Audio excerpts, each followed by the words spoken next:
বসতে দিলেন। সঙ্গে সঙ্গে বসতে দিয়ে বলতেছেন, ওগো হোসেনের আব্বা, একটু তুমি বলো কি হয়েছে? আজকে তোমার চেহারার দিকে কেন তাকানো যায় না? ফাঁকা হাওয়া দিচ্ছে, পানির গিলাস দিয়েছে, হযরতে আলী কোনো কিছুই বলে না। এই পয়েন্ট থেকে নারীদের একটা পয়েন্ট দেওয়া হয়, মা খালারা শোনা যাও, রাতের বেলা মা তোমার স্বামী তোমার জন্য ঘাম ঝরিয়ে খাটতে যাবে, তোমার স্বামী তোমার জন্য অনেক কষ্ট করবে। যখন সময় মতো তোমার স্বামী বাড়িতে আসবে, আগে চেহারার দিকে তাকাবে রে মা, আমার স্বামীর মাইন্ডটা ফ্রি আছে না ভারী আছে?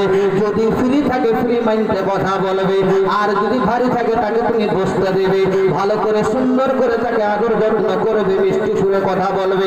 দেখবে তোমার স্বামী তোমার প্রতি অত্যাচার করবে না, তোমাকে কখনো মারধর করবে না। আর তোমার স্বামী যদি হাল বইয়ে বাড়িতে আসে, আর ওই টাইমে তুমি গিয়ে যদি বলো 500 টাকা দাও, কালিয়ে চলে যাবো, একটা শাড়ি কেন, লাঠি দিয়ে মারবে কি? মারবে তো, মারবে। এটা মেয়েদের শিক্ষার জন্য বলছি যে হযরত আলীর চেহারা দেখে হযরত ফাতেমা বুঝে নিলেন মন মাইন খারাপ। আর বাড়িতে যখন আসবে, প্রতিটা স্ত্রীকে বলা হয় যে আগে তোমার স্বামীকে সালাম দাও। আচ্ছা, আমরা সালাম দেই? আমরা সবাই সালাম দেয় না? এখানকার এলাহি করলে মানুষের সবাই তো আল্লাহর ওলির মতো, সবাই সালাম দেয়, তাই না বাবা? সালাম দেন তো? সালাম যদি না দেন, কাল থেকে শুরু করবেন। ইহুদির চরিত্র বাড়িতে ঢুকলে ধ্বংস হয়ে যাবে। ইহুদির চরিত্র কি? বলে শ্বশুরে কান পাকা দিয়েছে, শ্বশুরে কান পাকা দিয়েছে। কান পাকা মানে কি?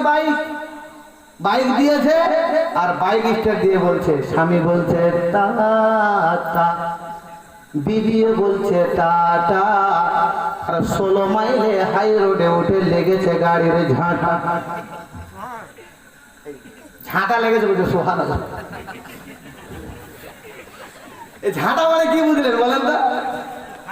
খারাপ। তো কেমন খারাপ লাগলো? টাটা মানে কি? কোনো দোয়া হলো?